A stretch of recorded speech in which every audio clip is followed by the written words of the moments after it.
There is something different about people who worked in a family business as a kid.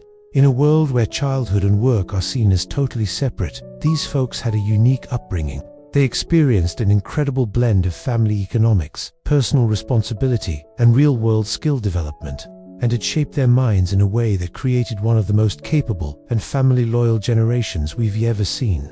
Let's start with something that would be unthinkable today. Imagine you're 8 years old. Back in 1928, every morning before school, you're up early, helping your dad open the family grocery store.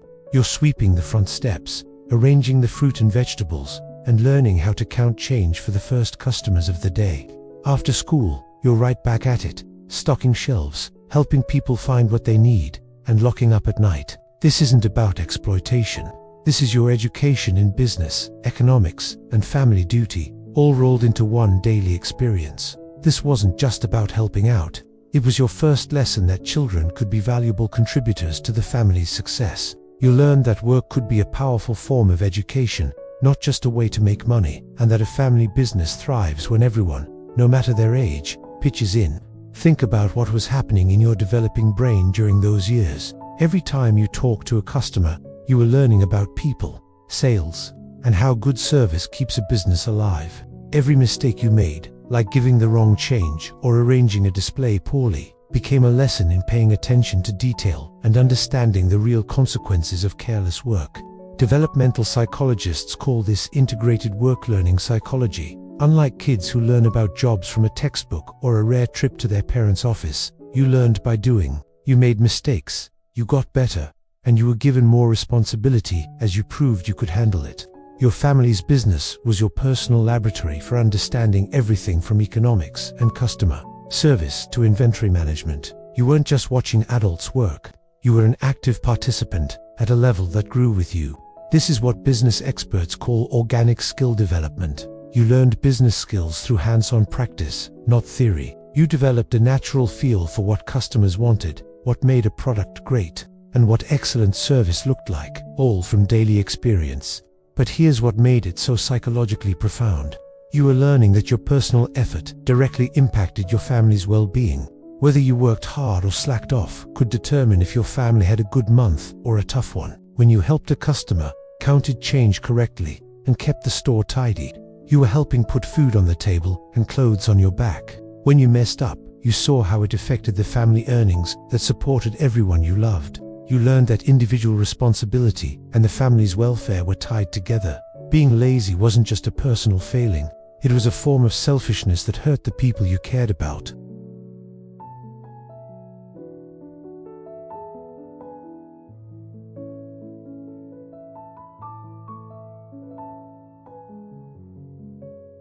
The Thompson kids, who came in every Friday with a few nickels for candy, requiring all your patience and attention. These weren't just sales, they were lessons in human nature. You learned to read people's needs, adapt your communication style, and understand that great customer service comes from genuinely caring about people, not just making a transaction. You learned to spot when someone was in a hurry versus when they wanted to chat. You knew when to offer suggestions and when to let someone browse. This is what social business experts call intuitive customer relations psychology. You learned to read social cues and build relationships, realizing that was the true key to success, not just selling things. The family business also taught you about the connection between quality work and personal pride. When a customer complimented how clean and organized the store was, you felt that pride personally, because you helped make it that way. And when someone complained, you felt that responsibility personally too, because you knew the family's reputation was on the line. You learned that the quality of your work was a reflection of your character and a form of self-respect. Work psychology researchers call this a character-based work ethic. Perhaps most importantly, working in the family business taught you about the link between daily effort and long-term results, building incredible patience and strategic thinking. Success didn't happen overnight. It took consistent daily effort, gradual improvements, and paying close attention to what customers needed. You watched your parents make decisions about inventory or pricing that wouldn't pay off for months, maybe even years. You learned that the best strategies often mean short-term sacrifices for long-term gains. This is what strategic psychology experts call long-term investment thinking. As you got older, You were given more independence to solve problems and make decisions. This taught you that the best family businesses grow when individuals use their own creativity and intelligence to make things better. This created what entrepreneurial researchers call innovative responsibility psychology. You learned that taking initiative was valuable when it served the whole family. You also got a daily education in financial literacy. You understood the difference between cost and price, between happy customers and repeat business, between expenses and income. You learned to see money not just as something to spend, but as a representation of work performed and value created. Financial psychologists call this value creation money consciousness. Years passed. Big corporations replaced many family businesses. That deep integration of family and work life became rare. But something from those childhood years in the family business stays with you forever. An understanding that work can be deeply meaningful when it helps your family, that excellence is a personal choice, and that the best way to tackle any task is with a mix of individual initiative and collective loyalty.